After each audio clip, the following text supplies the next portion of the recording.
শেখ হাসিনার নির্বাচনে অংশগ্রহণ করা নিয়ে এখনও সিদ্ধান্ত হয়নি বলেছে জয়। শেখ মুজিবরের সম্মান তার মেয়েই নষ্ট করেছে বলেছে মাসুদ সাঈদী। সালমানের সাহচর্যে হাজার কোটি টাকার মালিক শাকিল, ৩৫০ কোটি টাকা পাচার। অন্তর্বর্তী সরকারকেই গণহত্যার বিচার করতে হবে বলেছে ভিপি নূর। সংবাদ সম্মেলন করে নির্যাতনের বর্ণনা দিলেন ঢাবি শিবির নেতারা। টাইম ম্যাগাজিনের ১০০ প্রভাবশালীর তালিকায় নাহিদ ইসলামের নাম। এতক্ষণ শুনছিলেন সংবাদ শিরোনাম, এবার বিস্তারিত।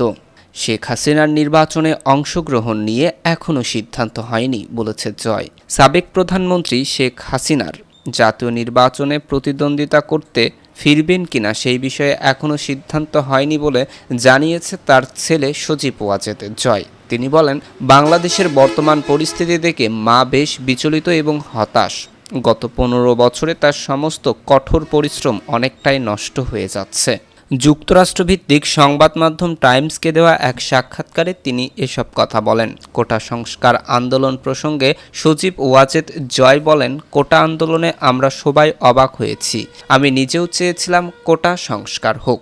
আমি হোয়াটসঅ্যাপ গ্রুপে বলেছিলাম ৩০% কোটা অনেক বেশি, কমিয়ে তা ৫% করা উচিত। তখন কেউ কেউ চিৎকার করে বলল, আমরা মুক্তিযোদ্ধার নাতি নাতনি। তখন আমি মজা করে বলেছিলাম, এ কারণেই আমি ৫% ছেড়ে দিয়েছি।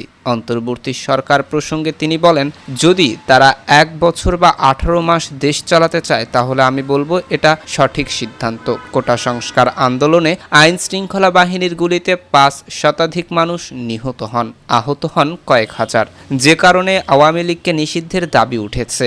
এ ব্যাপারে সজীব ওয়াজেদ জয় বলেন, বাংলাদেশের সবচেয়ে পুরনো ও বৃহত্তম রাজনৈতিক দলকে কিভাবে নিষিদ্ধ করবেন? এটা আইনত সম্ভব নয়। তিনি আরও বলেন, আমার কখনোই রাজনৈতিক উচ্চ আকাঙ্ক্ষা ছিল না। ভবিষ্যতে রাজনীতি করব কিনা সে ব্যাপারে এখনও কোনো সিদ্ধান্ত নেইনি। এদিকে শেখ মুজিবরের সম্মান তার মেয়েই নষ্ট করেছে বলেছে মাসুদ সাঈদী। বঙ্গবন্ধু শেখ মুজিবুর রহমানের সম্মান তার মেয়ে সাবেক প্রধানমন্ত্রী শেখ হাসিনাই নষ্ট করেছে বলে মন্তব্য করেছে আল্লামা দেলোয়ার হোসেন সাঈদীর ছেলে ও সাবেক উপজেলা পরিষদ চেয়ারম্যান মাসুদ সাঈদী। বৃহস্পতিবার বিকালে পিরোজপুরের ইন্দুরকানী উপজেলার কলানচণ্ডীপুর আদর্শ মাধ্যমিক বিদ্যালয় মাঠে এক জনসভায় তিনি কথা বলেন। মাসুদ সাঈদী বলেন, শেখ হাসিনার সরকার ভেবেছিল জামায়াত শিবিরকে নিষিদ্ধ করলেই এরা নিশ্চিহ্ন হয়ে যাবে, কিন্তু তারাই আজ বাংলাদেশ থেকে পালিয়ে গেছে। তিনি বলেন, শেখ হাসিনা সরকারের সময় মানুষ মন খুলে কথা বলতে পারেনি। কথা বললেই মামলা হামলার শিকার হতো। তারা মানুষের ভোটের অধিকার হরণ করেছিল। চোরের মতো দিনের ভোট রাতে নিত। আমরা এই দেশে মিলেমিশে থাকতে চাই। যে আওয়ামী লীগ করেছেন তার বিরুদ্ধে আমাদের কোনো অভিযোগ নেই, কিন্তু আওয়ামী লীগের নাম করে যারা ফাঁসির দড়ি নিয়ে ঘুরছেন, আমাদের ওপর হামলা ও মিথ্যা মামলা করেছেন, তাদের কোনো ক্ষমা নেই। মাসুদ সাঈদী আরও বলেন, ধর্ম যার যার অধিকার সবার সমান। এদেশে হিন্দু মুসলমান সকলের সমান অধিকার রয়েছে। যারা বলেন ধর্ম যার যার উৎসব সবার, এ কথায় আমি বিশ্বাসী নই। সকল সম্প্রদায়ের মানুষ আমাদের ভাই বোন। আমাদের অধিকার ব্যাপারে আমরা সচেতন। মুসলমানের মতো এই দেশে আমাদেরও সমান অধিকার রয়েছে। চণ্ডীপুর ইউনিয়ন জামায়াতের আমির মাওলানা সরোয়ার মোল্লার সভাপতিত্বে সভায় বক্তব্য রাখেন বাংলাদেশ জামায়াতে ইসলামীর কেন্দ্রীয় শুরা সদস্য ও পিরোজপুর জেলা শাখার আমির অধ্যাপক তোফাজ্জল হোসেন ফরিদ, জেলা নির্বাচন বিভাগের সেক্রেটারি মোহাম্মদ হাবিবুর রহমান, উপজেলা জামায়াতের আমির মাওলানা আলী হোসেন, সেক্রেটারি মোহাম্মদ তহিদুর রহমান রাতুল, শ্রমিক কল্যাণ ফেডারেশনের সভাপতি মাওলানা আব্দুল হাই প্রমুখ। এদিকে সালমানের সহচর্যে হাজার কোটি টাকার মালিক শাকিল, ৩৫০ কোটি পাচার। একসময় নুন আনতে পান্তা ফুরালেও সাবেক প্রধানমন্ত্রী শেখ হাসিনার বেসরকারি শিল্প বিনিয়োগ উপদেষ্টা সালমান এফ রহমানের সহচর্যে হাজার কোটি টাকার মালিক বনে গেছেন পুরান ঢাকার শাকিল হোসেন।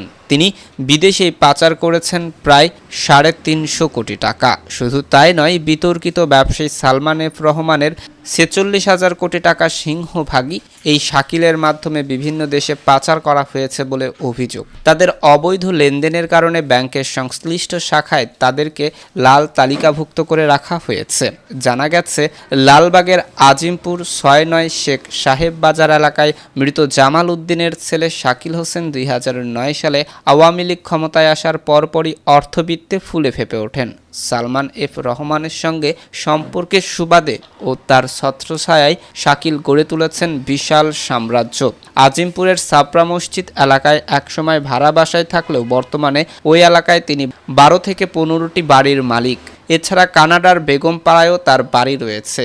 কেরানীগঞ্জে ৪৫ বিঘায় জমি গড়ে তুলেছেন কলকারখানা। এসব কারখানা ও ব্যবসা প্রতিষ্ঠানের আড়ালে সালমান এফ রহমানের হাজার হাজার কোটি টাকা পাচারে সহযোগিতা করেও শাকিল এখনও ধরাছোঁয়ার বাইরে রয়েছেন। শাকিল নিজেও বিভিন্ন নামে প্রতিষ্ঠান বানিয়ে কয়েকশো কোটি টাকা পাচার করে দিব্যি ঘুরে বেড়াচ্ছেন।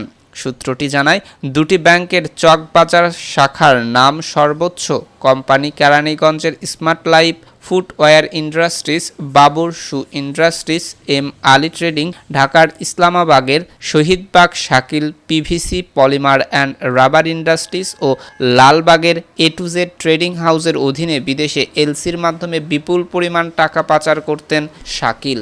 বর্তমানে এই হিসাবগুলোকে ব্যাংক কর্তৃপক্ষ লাল তালিকাভুক্ত করেছে। সরেজমিনে দেখা গেছে ঢাকার ইসলামাবাগে Shahidbagh Shakil PVC polymer and rubber industry নামে একটি প্রতিষ্ঠান জীর্ণশীর্ণ হিসেবেই দেখা গেছে। 5 আগস্টের পর প্রতিষ্ঠানটি আর খোলা হয়নি। প্রতিষ্ঠানটির কর্মচারীকেও দেখা যায়নি।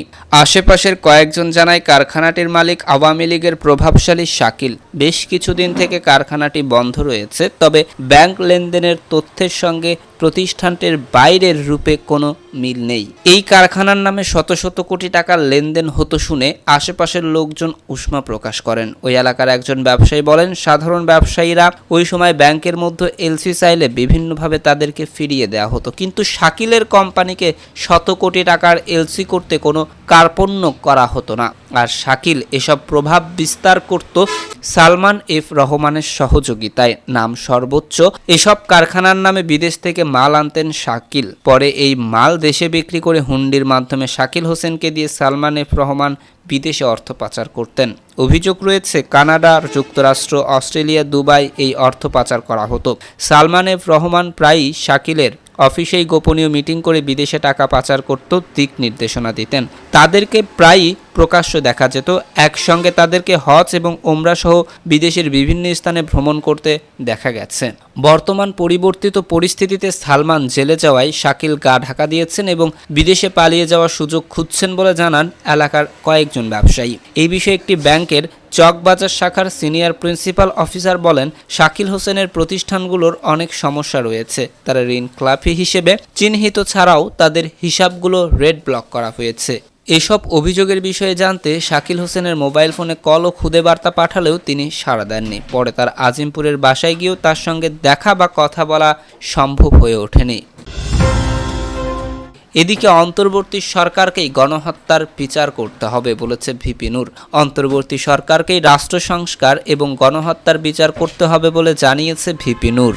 এই সময় বিকল্প রাজনৈতিক শক্তি হিসেবে গণ অধিকার পরিষদ আগামীতে স্থানীয় সরকার নির্বাচন সহ এককভাবে জাতীয় সংসদ নির্বাচন করবে বলেই জানান তিনি। বৃহস্পতিবার রাজধানীর পল্টন মোড় সংলগ্ন আল রাজি কমপ্লেক্সে দলের কেন্দ্রীয় কার্যালয়ে এক যোগদান অনুষ্ঠানে ভিপি নূর এসব কথা বলেন। অনুষ্ঠানে রাজনীতিক, আইনজীবী, আলেম সহ অর্ধশতাধিক নতুন গণ অধিকারের পরিষদে যোগদান করেন। নেতাকর্মীদের গ্রহণযোগ্য প্রতিনিধি খোঁজার আহ্বান জানিয়ে তিনি বলেন, আমরা 2021 সালে গণ অধিকার পরিষদের আত্মপ্রকাশের সময়ই বলেছিলাম, বিভাজিত সমাজ এবং ভেঙে পড়া রাষ্ট্রকে পুনর্গঠন করতে হবে। এতক্ষণ আমাদের সাথে থাকার জন্য ধন্যবাদ।